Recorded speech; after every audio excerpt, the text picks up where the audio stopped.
I took my idea to the board, and one board member threw his pen down on the table and said, well, this isn't going to work, is it? You know, women aren't even interested in sex. From my own experience, women are better in business. They're, in most cases, calmer, more organized, more structured, can stick to process and actually less emotional about decisions when they're in positions of responsibility. I would love to see more women that are successful raise their head above the parapet. You know, we tend to hold things back, but it's so important to do that if we want to inspire the next generation. Hi, everyone, and welcome to the Spencer Lodge podcast in partnership with Smartcast and Najahi Events. Today's episode is with an incredibly successful businesswoman from the UK. She really has gone on to do incredible things on the back of a very, very difficult upbringing. Jacqueline Gold is one of the UK's most successful businesswomen. She's also one of the wealthiest in the country, and she made her money selling sex toys to women. As the CEO of Ann Summers for more than 3 decades, she took over a company run by men and totally transformed it, taking inspiration from Tupperware parties and empowering women across the country to host their own Ann Summers parties. She made sex toys accessible and broke down barriers across the country. But her journey to success hasn't been easy. She was sexually abused by her stepfather when she was a child. She was poisoned by her nanny, threatened with bullets through the post. She's also a breast cancer survivor. I've got so many questions for her, but for now, let's cue the music and get straight into it.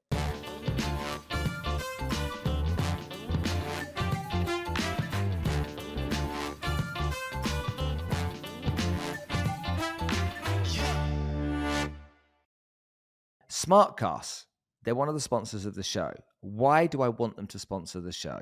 Because they are solving food security problems for the world. I'm really keen that we understand the problem that exists by 2050 when there's too many people on the planet to feed.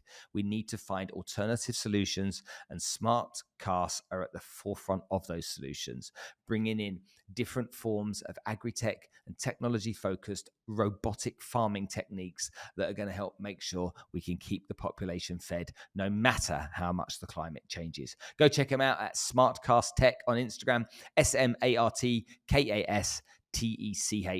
Okay, go check them out there on Instagram. I promise you, what they're doing is really empowering, really valuable, and you will get something from following them. Najahi Events have been our sponsor since the beginning. I've got nothing but admiration for Alpha Mustafa and her team. They've been so good at bringing motivational speakers and inspirational leaders here into the region. I can't thank them enough for all of the work they've done to support us over the course of the last 3 years. Go check out Najahi, Najahi, Najahi Events, Events on Instagram. Give them a follow. See who they've got coming into the region. If you're here in the UAE, you'll benefit from these people. And you know what? You might learn something. So go check them out. But Jacqueline, thank you so much for coming to join us on the show today. I so would rather this be sat in person, but as we're 3,500 miles away, this will have to do for now. Thank you. I'm so excited. I've got like a million questions for you. I was thinking earlier about where I start and what I do and how I do it. And I'm like, this lady is so authentic that I'm just gonna go for it and be completely ad hoc. So for all of you guys that are listening and watching to the show right now, this isn't my typical format. I'm just gonna go for it. I hope you enjoy it. Jacqueline, thanks for coming to join us.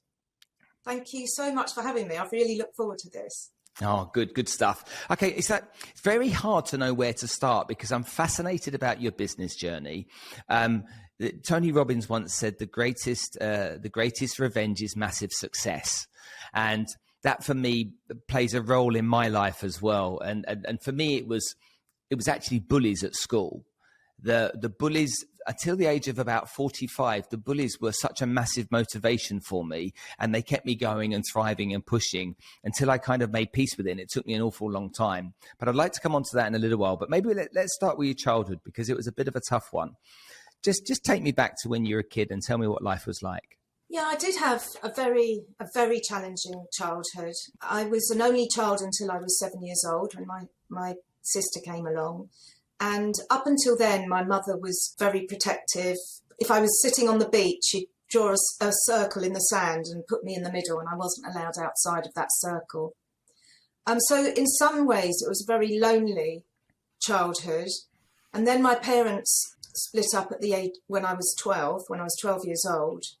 and my mum met somebody else, and it was him that sexually abused me between the age of 12 and 15.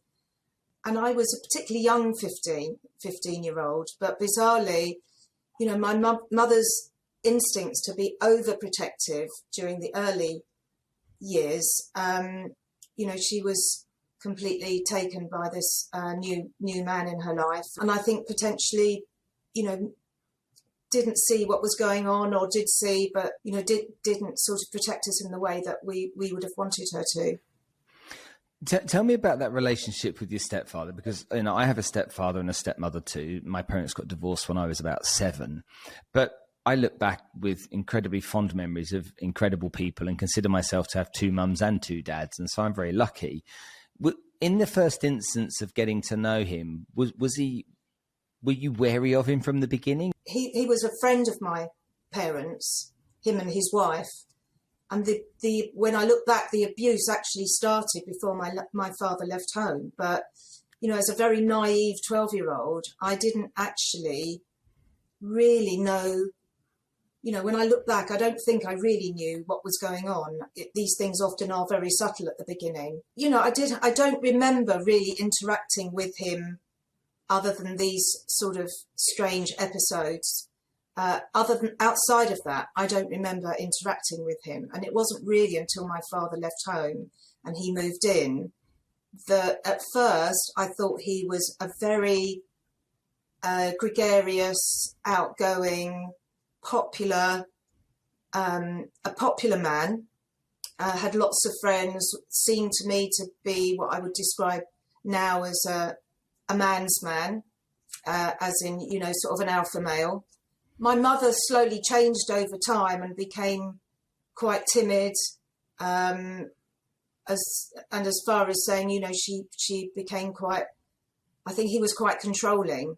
And it got to a point where my sister and I could tell what mood he was in when he came home from work by the way he threw his keys on the table as he came through the front door. So over a period of time, what we saw was one person, and what others saw was a very sociable, unless of course it was my mother's friends who slowly he stopped her from seeing. Unless they were friends of his, she wasn't able to see them. And the same with family. We would sort of distance from the family. So did you feel as that relationship grew and your mother became submissive essentially to your stepfather, did you become more distant from your mum as well?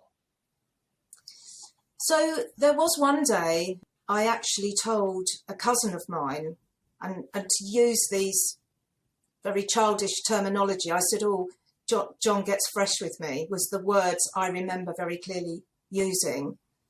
And she overheard me. And, I was immediately told off for telling lies. But directly in answer to your question, yes, I think we definitely drifted apart. And even, as she was 9 years older than him, and he was 14 years older than me. So, yes, I drifted apart from her, and she found it difficult to show love. Even as she got older, when I used to hug her, she didn't really know how to respond. That's really sad, because at any stage in our life, one of the nicest things you can ever experience is your mum or your dad putting their arms around you and giving you a hearty, deep, sincere love, and makes you feel safe again, doesn't it? So I know. Yeah, I know. And Vanessa and I, my sister, we've had conversations about this a number of times, and it is sad. I don't know whether that was to do with her upbringing. I remember my grandmother being a very warm lady, but obviously things were different. Things were different then. I can't show my daughter enough love. It's crazy. We bring our children, our sons and daughters up so differently now. Tell me how often you were seeing your real dad at the time. Was it like an every other weekend type of thing? Did you see him frequently? Yeah, actually, my dad used to come over and see us every Thursday night without fail. He would sit in a very hostile environment because he'd sit in the lounge and we'd sit there, and Mum would come in occasionally. John was a musician and he would hide himself upstairs. So there was an atmosphere, definitely. But we didn't go and stay with him, which, you know, is much more sort of common today. Yeah, it wasn't until really I left home that I really got to know my dad well. It's one of those things that you think, if you think very kind of like practically and unemotionally, the first thing would be, well, why didn't you tell your dad? Because Mum wouldn't understand, but Dad would. And I know many years later, when you told your dad and he found out, you know, you wanted him to know, and the first thing he wanted to do was to go and, you know, smash his face in, type of thing. And there must have been a reason why you didn't tell your dad or didn't want to tell your dad. Do you know what that might have been? There were a couple of people that knew what was going on, and I didn't realise that at the time. You know, some relations saw something and told my mum about it, and she dismissed it as, you know, you're mistaken, you know, that wasn't what happened, etc. Later in life, I internalized it, really. I found it very difficult to tell anybody. And, you know, it was easier to put it in a box in the back of my mind. But equally, visiting my mum, I had to do on, you know, certain times of the year. And that was extremely difficult, you know, very painful. I sort of had panic attacks. My sister, who I hadn't confided in at that point, couldn't understand why I was acting so strangely. But when I did eventually tell my dad, it was the hardest thing, you know, to tell somebody that really cares about you and loves you what has happened. Well, it was just, I can't even explain why it was so difficult. It was difficult because I guess I was worried about his reaction, but it was painful for me to relive those memories. You say you put it into a box. Did you remove it from your memory for a long period of time so that you could cope? Because I know some people do that inadvertently, just like it's boxed off and put in a way that is buried so deep that it's kept out of your mind so that you can get on with life. So I did do that for quite a long period of time. And then my mother was ill. And she was diagnosed with cancer. She also had early dementia. So I think she was only about 63 at the time. She needed full-time care, and we weren't aware that you could, I mean, maybe they didn't do it then, because it was sort of about 18 years ago, but she didn't have any home visits from carers, Macmillan, like you do today. So we had an arrangement with John. My sister set up the arrangement where he would go to golf every day and my sister would take it in turns to go and look after her in the family home. And we would arrive after he left. We would leave before he returned. And we were able to look after him. We did that for 3 months, which was very, very difficult.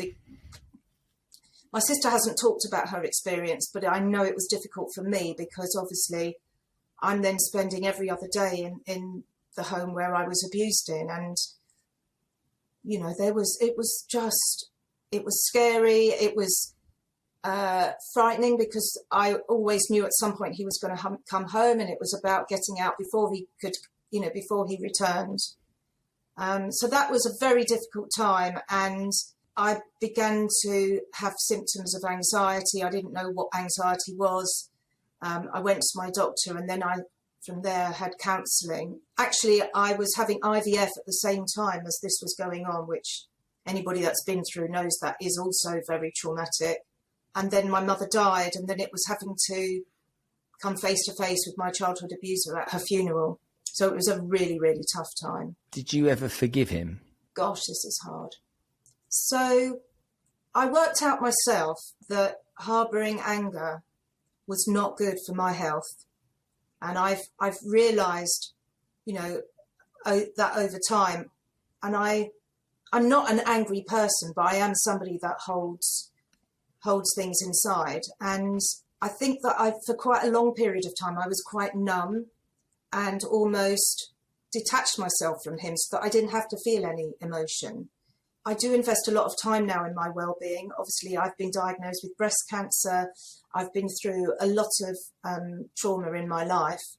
And, you know, I've spent a lot of time investing in meditating, in trying to learn to let go, you know, positive thinking, all of these different things that I try and do for myself. You know, I went to a retreat in India, a very grounded retreat. So when I went to India, Dr. Matai, it was a place called Saukya, and he actually said to me, you need to forgive. And I was very honest with him. I said, I just can't do that. How can I do that? I just can't do it. And I came away from that 3-week experience being very aware. It kept playing on my mind. How do I forgive? I knew in my heart that I needed, you know, maybe there was some, you know, really health benefit in forgiving. And I still haven't been able to forgive, but I do try and explore ways of letting go and, you know, authentically letting go. So it is still something I battle with, and you know, part of me knows that it probably would be helpful, but it's doing it in a way that I feel comfortable with and doesn't compromise my, you know, my values, I guess. And I know we're talking about it right now, and recently it's been brought up in other podcasts, but outside of that, how often typically would this come into your brain and you think about it during the course of a day, a week, or whatever? When I was younger, it would come into my mind every day. You know, this is, you know, for anybody that was originally doubtful about the Jimmy Savile victims, for example, why didn't they come forward sooner? I think unless you've been in this situation, it's very hard to fully appreciate the torment that you have day after day after day. Very least, I now have reached a point where, you know, I feel that experience of my life I'm at peace with, you know, and I feel good about that. I feel that I have moved on enough that I am at peace with what happened. Can you remember what a difference it made to your life when you started to go to work and earn money? How did it feel? Was it a great sense of, you know, in the early stages? I know you weren't super successful at the beginning. You started at the bottom, but did it feel good to be earning your own money and being able to be taking back some control of your destiny somewhat at the beginning? Certainly when I started doing Saturday work, and in those days you could do that at 15. So, and I did everything from waitressing to washing hair, working at Biggin Hill Flying Club in a bar. You know, that was very empowering after everything I'd been through. And it was a real escape for me. And whilst bizarrely, my mum would never let me catch the bus and go shopping in Bromley, or she would let me go up, she would let me go to work. I think, you know, maybe that was okay, so I could do that. But it was very empowering for me. I remember it myself when I was young. I used to, 15 or 16? I used to collect glasses in a bar on a Friday and a Saturday night. I used to work on a market stall on a Saturday morning selling greetings cards. I used to cut grass and mow and wash cars on a Sunday, knocking on the neighbours' doors. And then I used to do a paper round, I think, in the morning. Oh, also the Yellow Advertiser or the Evening Echo or something like that, one evening a week. And that, all of those little things that I did gave me a great sense of independence, a great sense of being, and I think it helped my self-esteem because of the bullying and whatnot that I'd been through. And it gave me this ability to feel a little bit stronger and independent. I totally relate to that. I was painfully shy as a teenager and in my early 20s. And obviously, when you go through bad experiences, as maybe you did, you feel there's part of you that thinks you're not worthy, or you're not good enough to be somebody's friend, or this is why you're being treated in the way you are. And I think that, I said, financial independence definitely gave me a feeling of being empowered. But like you, it is the very start of that journey of confidence building and self-esteem, and just feeling like, actually, I'm adding value here. I'm contributing. I'm somebody values what I'm doing. Yeah, it's lessons that we learn from those areas those times that many people should remember when they employ people themselves. It's the high five or the well done, you did a good job today. That small so stuff.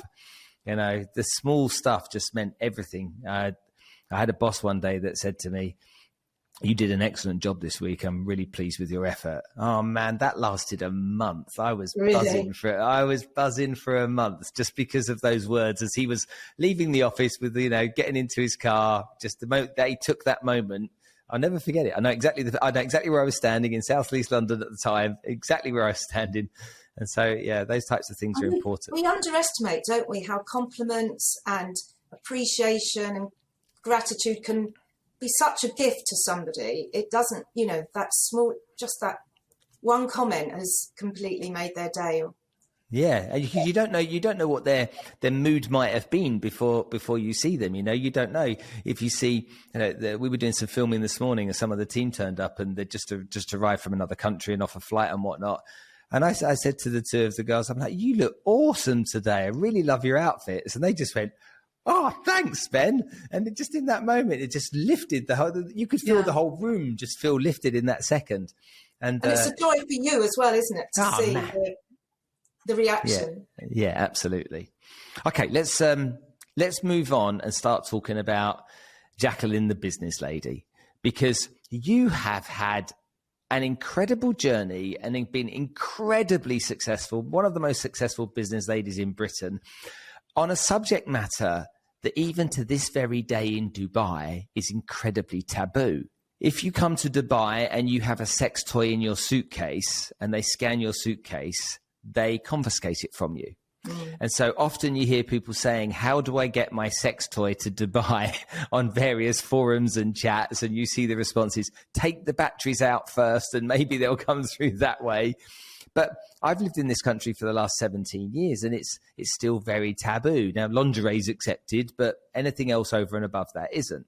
When did it stop being scary, intimidating, or taboo, if you can remember, over the course of the years for you? Because I'm sure at the beginning there must have been an element of that. Well, first of all, I must just say I think this will surprise you, but I did actually have 2 stores in Dubai, and actually 2 they were franchise stores. And I also had 2 stores in Kuwait, believe it or not.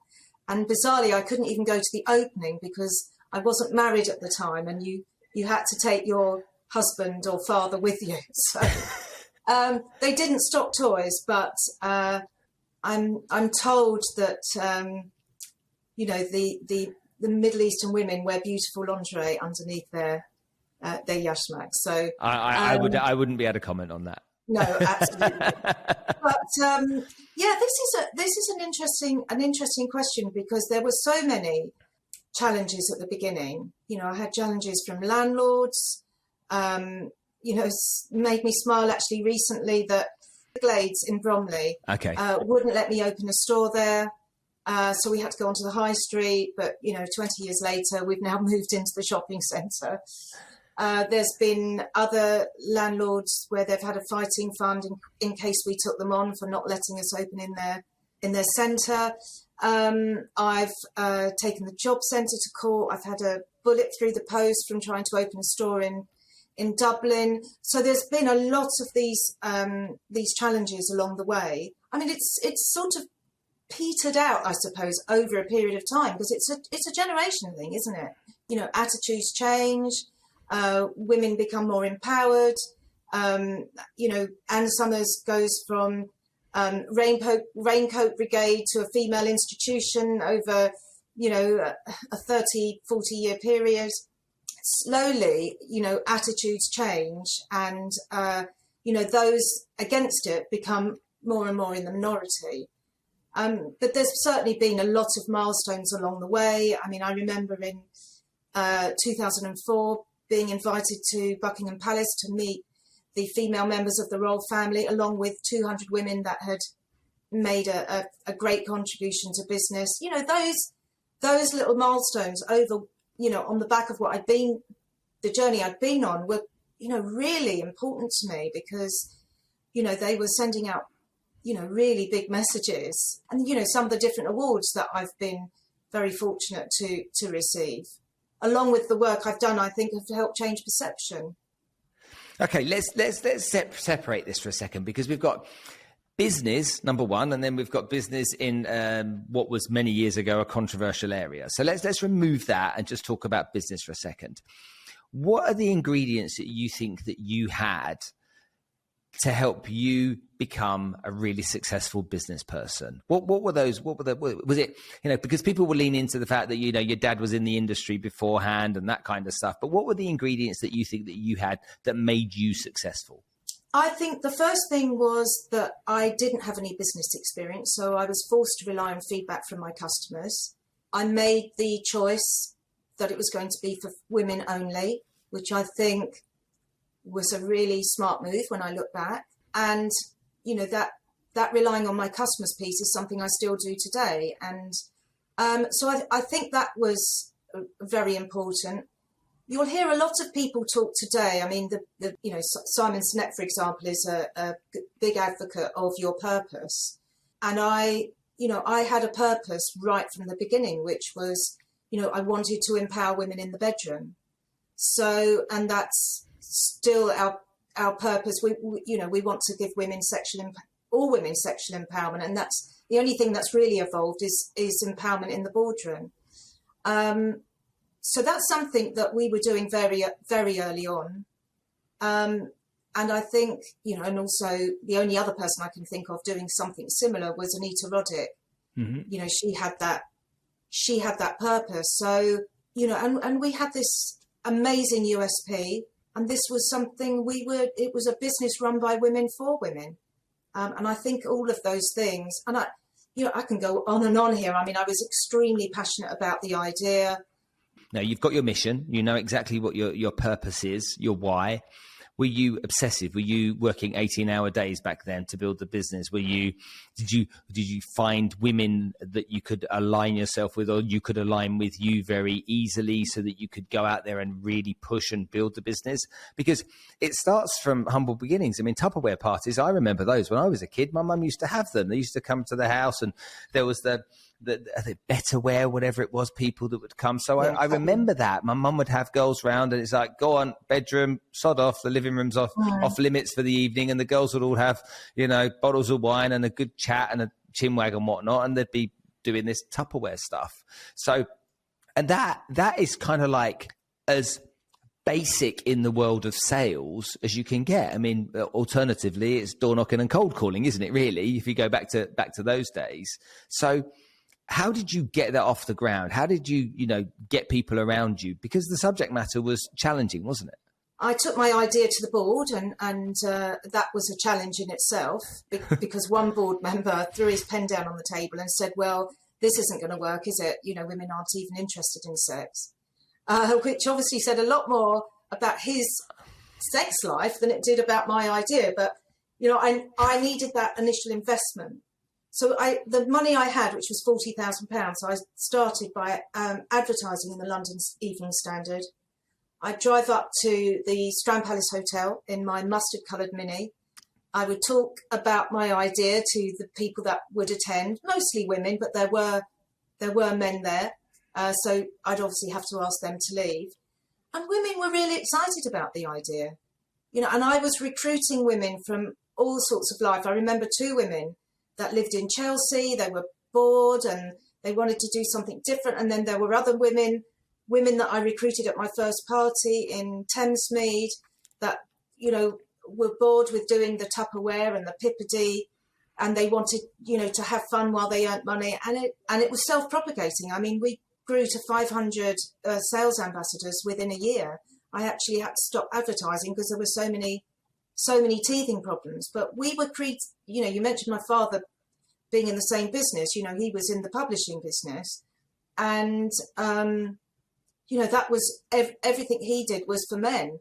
And this was groundbreaking because it was revolutionary. It was culture changing because it was completely for women, and it was probably the best decision I ever made, actually. Where was your first store? So our first store was in Marble Arch. So actually, when I started the party plan, which is really like a heritage business now, I closed a lot of the stores down because it just didn't fit with our new ethos. And then as time went on and the parties were established, the direct selling was established, I started to open new stores. They were like an induction into the brand. When we were chatting earlier, it sort of chuckled to myself when you said as a 15-year-old you'd walk past and, all sort of intimidated. And there were people that would come into the store and trip over the step, just out of, being flustered or whatever. But that was you. I'll tell you where I was when I bought my first packet of condoms. I was on the old A13 into London, not far from the Rotherhithe Tunnel entrance. You'll know where I mean. And I stopped at a chemist and I'm like, right, I've got to buy condoms. How do you do that then? And I went into the chemist. And again, because I'm a similar age to you, we'll remember this time. I picked up, I think, 2 toothbrushes, a bottle of deodorant, a bottle of Kouros aftershave. I can't believe that. And I don't know, some other bits and pieces. And then I picked up a packet of condoms in front of the till and just chucked them in there as I carried on walking around the shop. That first packet of 3 condoms cost me £45 in 1987. Oh, that's so funny. and so that was incredible because but back then, of course, safe sex was important. We just had, Bob Geldof screaming at everyone because of people dying of hunger. And then we went into the whole AIDS problem and everything going out with that. And so it was talked about. It was still terribly embarrassing. And I remember the first time I went into an Ann Summers shop, there was lingerie at the front and then kind of down towards the back were the toys and stuff. And I was terrified. I literally walked in, walked back out again, thought, hold on a minute, I got 4 steps in, maybe I should go a bit further. And I was with my girlfriend at the time and she's dragging me. She's like, come on, you Wally, let's go in. I'm like, I was going to ask you that. So many men come in with their partners or wives. My girlfriend at the time was as quiet as a mouse until she went into your shop and she's like, which one should we get? I'm bright red, didn't know where to look or what to do. I'm like, whatever one you want. I'm sure you've heard these stories many times, but for me, it was just one of those things. Yeah, I mean, maybe, and again, me telling my bits and pieces here is embarrassing for me. But hey, it was a time that things were different back then to what they are now. You worry that your kids get access to this type of information very, very young. But how did you help your stores become easier for people like me all those years ago to be able to go in and feel comfortable? Because you must have been very aware of that, yeah? Oh, absolutely. And also preconceived ideas. That is something that has, been a big challenge of mine over the years and constantly moving that forward and finding ways to change those perceptions. But, I think it was made easy because the direct selling business was flying. I mean, it was growing at 20% a year. So, we were recruiting more and more women, engaging with more and more female customers. Our stores, when we first had them, only 10% of women went into the store, whereas now it's 80%, and more couples at weekends. So, there was this natural of making it female friendly. The ambience has changed. It's much cooler. It's and obviously that's been a transition over the years. You change the music, you change the changing rooms, you train the staff in a different way. We have sexperts in the store so that and they're trained to make everybody feel comfortable. And the quality of our lingerie is fantastic now. So all of those changes, and actually category, we have so many more categories of products now, swimwear, and we do mama summers and birthday. So all different, birthday suit is for different diversities, and mama summers obviously for mums that have just had babies. So, we've got so much broader categories now in the store, and plans for many more. We have our brand values, and we set about putting together creative values, loads of research on, what would make our female customers feel comfortable.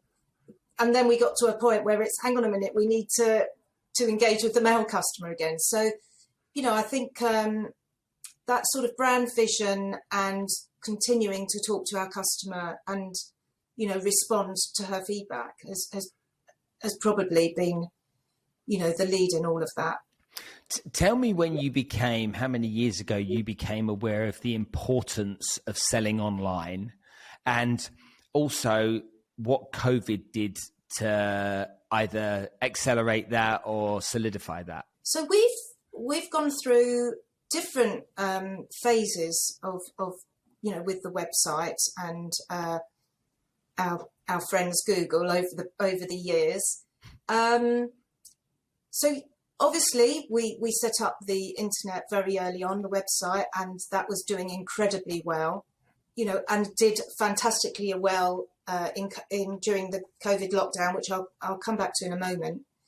We do have a challenge with the family safe piece on the website because, they, Google treat it as a one size fits all, and, Ann Summers is very different to many other companies that sell sex toys. We approach it in a very responsible way, and people know who Ann Summers are. They know what we stock in our stores.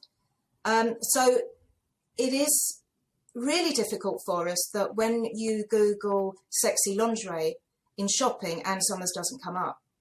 So that is a big hit for us. That is a big, it's a big problem. But where we have partners, so for example, we sell in Boots, we sell in ASOS, Zalando, Next. We have, 30, very high profile brands that we partner with. Theirs will come up. Our lingerie will come up on their website. So there is a brand, we have a domain name bias, which is a problem for us. So having said that, during lockdown, what was amazing about lockdown is people were investing in their relationships, and our database grew, our direct selling parties were being done on Zoom. We were doing a good job engaging with our customers on social media. We outsold of penis pasta, almost immediately, along with all the loo rolls that were going, people were stocking up on.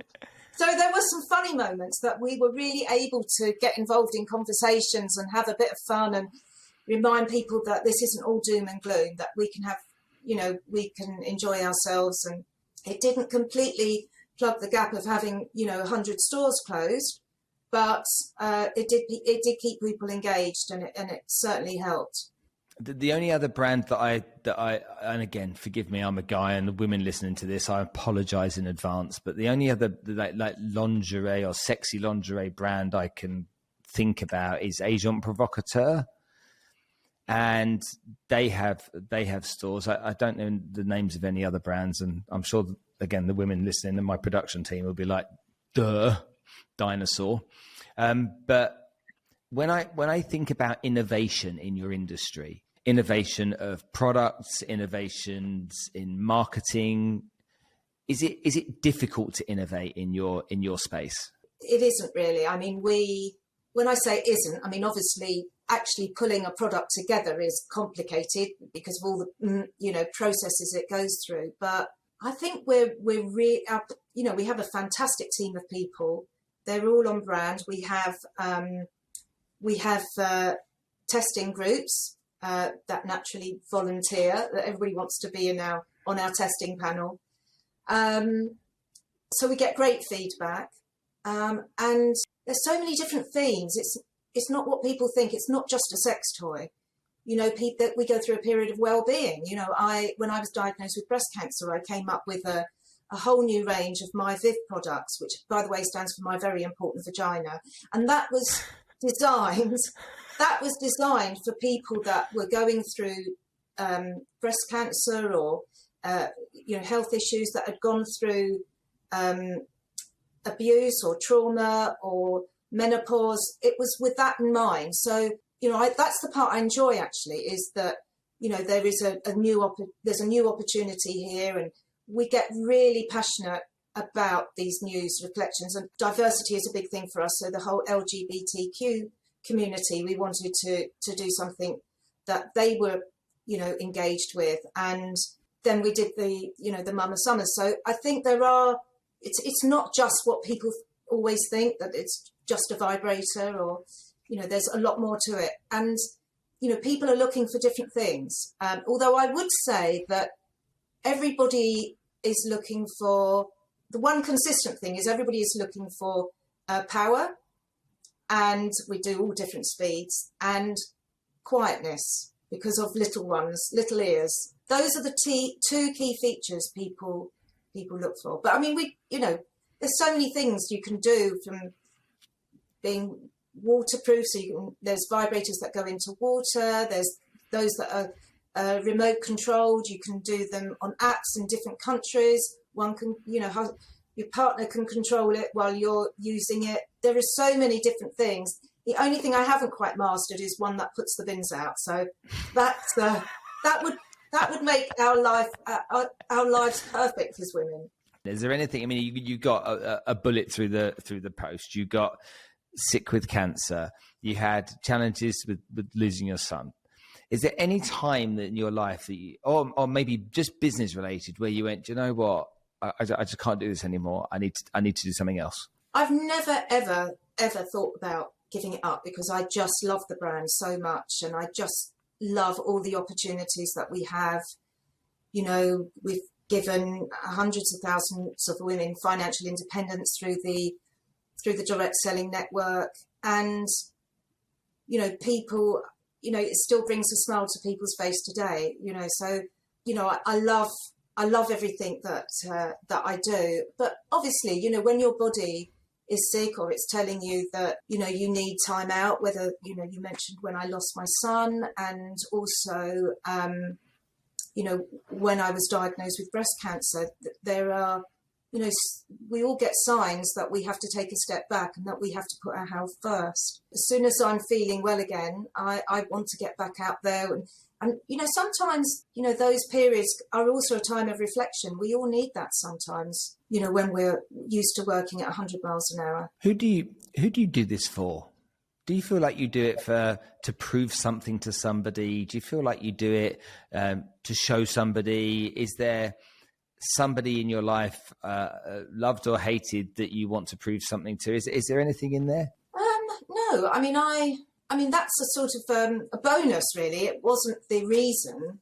The idea really came up because I was working in my father's business at the time for work experience, and he had a couple of stores in Tottenham Court Road, and I remember going in them and feeling extremely uncomfortable, fish out of water, very clinical, despite it being the sort of acceptable face of the sex industry then. I just knew that women wouldn't be comfortable going into those stores, and I worked in that business. And then, of course, by chance, I was invited to this party, which is where I got the idea from. So that's how I started, and I was really passionate about it and just worked really, really hard. I mean, you mentioned earlier, I was working extremely long hours. My weekends were taken up with working solidly, and I didn't really have much of a social life.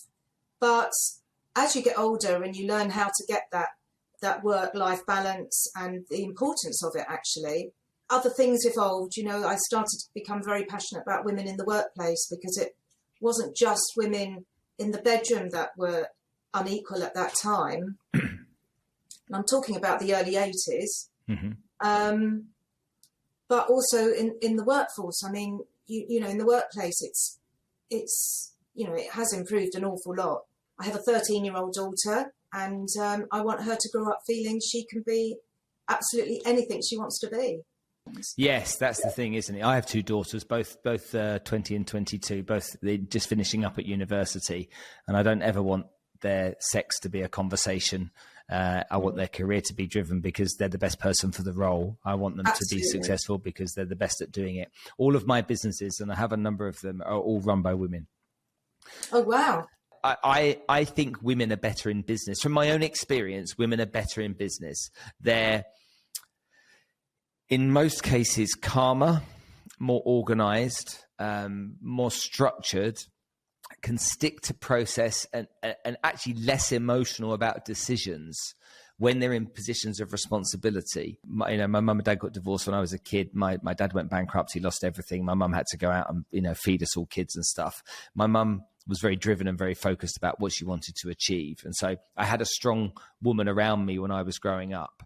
And I look at the people that run my businesses, that I use this term in the nicest possible way. They're fierce. They're all fierce. They're driven, they're focused, they're clear, they know exactly what they want, and they're working towards achieving their objective. And it's an absolute joy to work with them.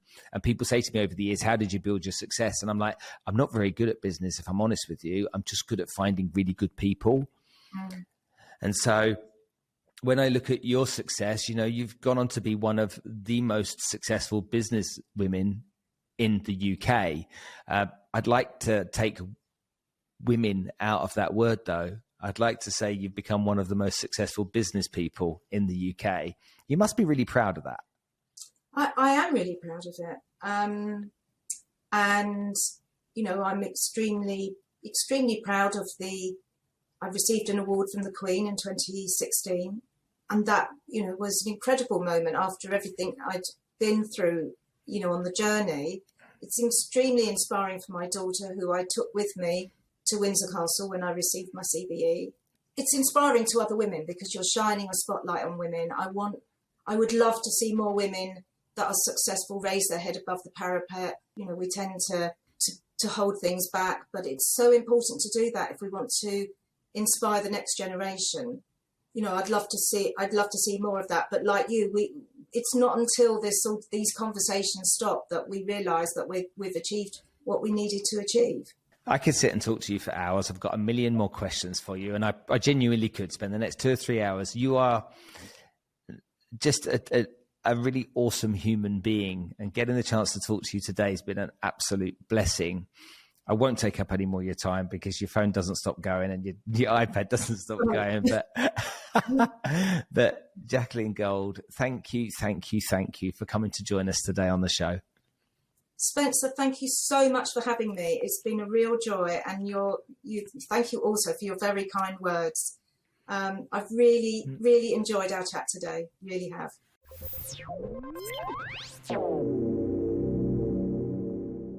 Well, hopefully you enjoyed the episode. What a lady Jacqueline is, She sat there, built a fantastic business on the back of incredible adversity. She's an incredibly fierce, focused, dynamic woman. And she, as I was trying to get information out of her as we were talking through the podcast, she got a lot of information out of me, which I'm sure made you chuckle a bit and maybe took you down a memory lane yourself about when you were younger.